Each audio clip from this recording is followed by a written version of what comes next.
Hello everybody, this is Jurassic Adventures, and today I'll be reviewing something that I've been really looking forward to ever since I saw it, and that is the Soundstrike Sinoceratops. Now, it's great that Mattel made this dinosaur because we did get the Pachyrhinosaurus instead of the Sinoceratops because of a sort of like mix-up, and so now we actually have a proper Sinoceratops, and I'm really excited.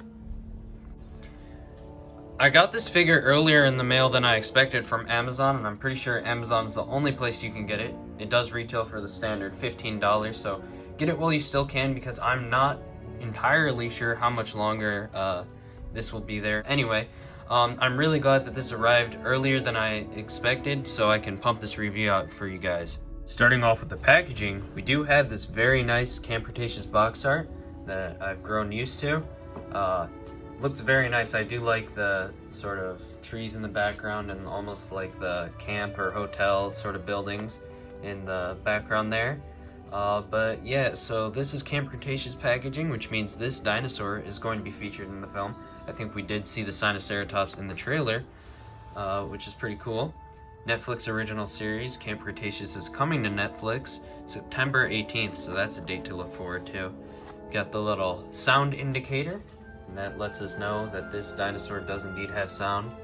Down here we have our Camp Cretaceous characters. We have Tora the Carnotaurus, Soundstrike Sinoceratops, and we have a little render down here of it doing its action feature, which we'll go over later.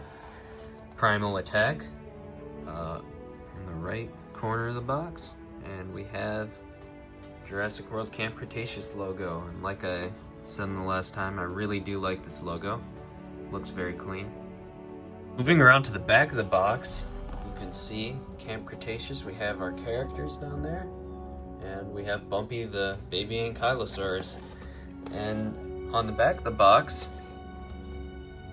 we have a few renders. We have this one that says double head strike, so that's going to be the action feature of the Sinoceratops. We have a render here of the Sinoceratops doing its action feature. Primal Attack logo right here. Camp Cretaceous little card. That's we'll go over that later. And down here we have the Parasaurolophus and the Pteranodon that are also part of this line. But I do not have either of those, but I'm gonna get the Parasaurolophus. That's it for the box. Now time to free this figure from its cardboard prison.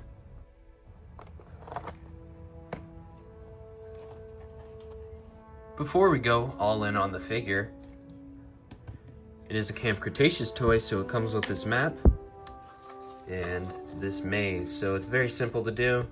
It's definitely geared more towards children, not older collectors, but you can put the little stickers on the map of your dinosaurs and that's that.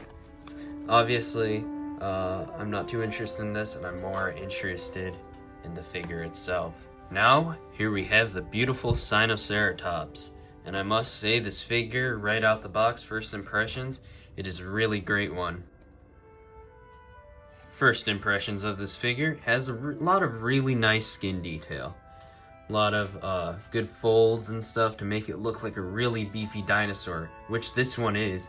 And it's a lot bigger than I would say a lot of the other ceratopsians. I really wish Mattel would make a bigger Triceratops or such because of the fact that they are just so small. I really appreciate the sculpt details that Mattel put on this. It's a very nice sculpt, and they've been really killing it with the sculpts lately, so this figure is no different.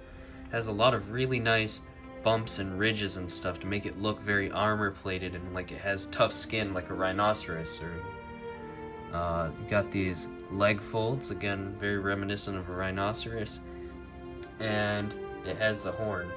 Which might be a little bit over exaggerated, but I do not mind because it looks so awesome on this figure. You got a lot of nice spikes on the frill and even these holes that were part of the dinosaur's design from the movie. So very nice sculpt on this. Looks great like most of the Mattel sculpts. This does wonders for repainters and people who just want a really nice looking dinosaur. Now for the paint and coloration. This figure has a really nice color scheme. It doesn't resemble the Pachyrhinosaurus too much, but it still retains pretty true to the movie. So you have this very toned down, I would say almost like mint blue green color. It's very like almost pastel, I would like to say, and it's toned down a lot, which is good. You have this sort of bone white on the back for some patterning, but the pattern doesn't really go that far, so that's a little bit of a shame. Toes are not painted again, but like that's pretty much to be expected. What I don't really like about where they didn't paint is this little horn right here. It's not painted at all, so that's a little bit weird. I might have to fix that later. This horn is painted. All the other horns are painted, just these two are not, which is very strange. You got some real nice patterning on the frill with this yellow and the white again. Orange on the sides here. You can see a little bit of color variation in there, so that's cool. White again on the face, and then the beak is this sort of earth color. So real good coloration on this figure. Really like it. Now let's get into the articulation. Not a whole lot of articulation on this figure, but there definitely is enough. So the front legs, they go forward and not really that much backwards, but a little bit backwards. This sort of nub and how the way it was constructed around prohibits that, but does not go out like some of the other figures. Back legs do go out, but they go forward 360 degrees and backwards. So that's it pretty much for the articulation. I mean, there's more, but it is linked to the action feature, which we'll go over next. The Sinoceratops action feature is the exact same as the Triceratops. You just kind of take the tail, and you can move the tail around, and it'll control the head. And do some cool movement with this, for sure. But that's that. The sounds aren't too terrible. I'll let you take a listen.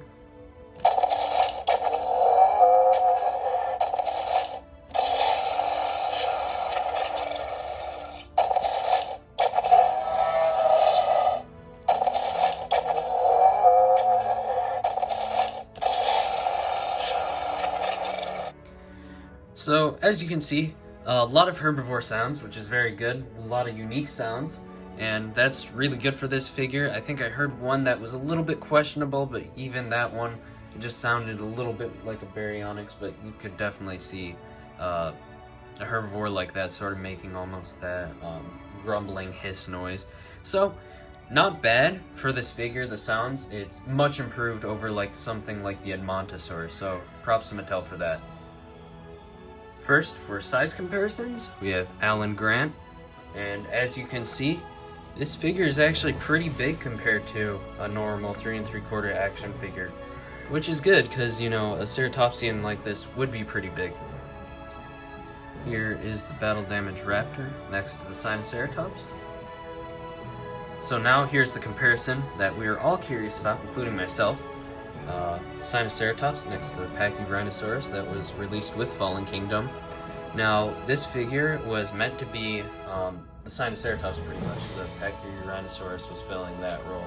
But, you know, somewhere during the movie's production, Sinoceratops got switched in instead of the Pachyrhinosaurus, and, you know, Mattel had already made this figure. So, it's, you know, it's always cool to still have this species, but it's good that we have the movie-accurate species. And you can see how similar they are, you know, the paint schemes and everything. But they managed to make them look different enough, which is really great. I really applaud them for, like, you know, fixing that and making them look different enough. The Sinoceratops is bigger, and so I think the bigger ceratopsians, excuse me, are definitely a right step for Mattel, you know, because something like this is a little small. But yeah, both of these look great, but obviously it's awesome to now finally have a proper Sinoceratops. Now here we have the little battle rivals, the Carnotaurus and the Sinoceratops. In Fallen Kingdom, these two do fight, and they could fight right now. As you can see, they both look very good next to each other, you know. Yeah, really cool. So this Sinoceratops is really good scale to all of the Mattel figures. And here is our big dinosaur compared to the Sinoceratops. The Indominus Rex definitely dwarfs the Sinoceratops. And yeah, this is definitely one of the bigger carnivores that Mattel has put out for the 3 3/4 inch line. So it makes sense that this Indominus is way bigger than the Sinoceratops, but they still look good together. And everything's in pretty decent scale. And so, yeah, they are still compatible and everything, which is awesome. Final overview on this figure. I think this is one of the best, if not the best, Soundstrike figure that Mattel has put out. The Sinoceratops is obviously a great species, and I'm glad Mattel has finally made us a proper version of it. And it is great. It's one of the best figures Mattel has put out this year. They definitely did it really great, definitely did the species justice. And if you haven't already, you can go pick it up on Amazon currently. I'm not sure how long they will be in stock for, but do that before it's too late, because like I said, this is just a great figure. As always, guys, please leave a like, comment, and subscribe. We recently hit 200 subscribers, and it's been really wonderful, you know, all the support I've been recently gaining, and like all my, you know, it's just been awesome. So thank you guys so much for 200 subscribers. I will have a movie coming soon, Haven Island Part 2. I'll make sure to make it special for 200 subscribers. And, you know, as always, thank you so much for watching. This is Jurassic Adventures, and I will see you in the next video.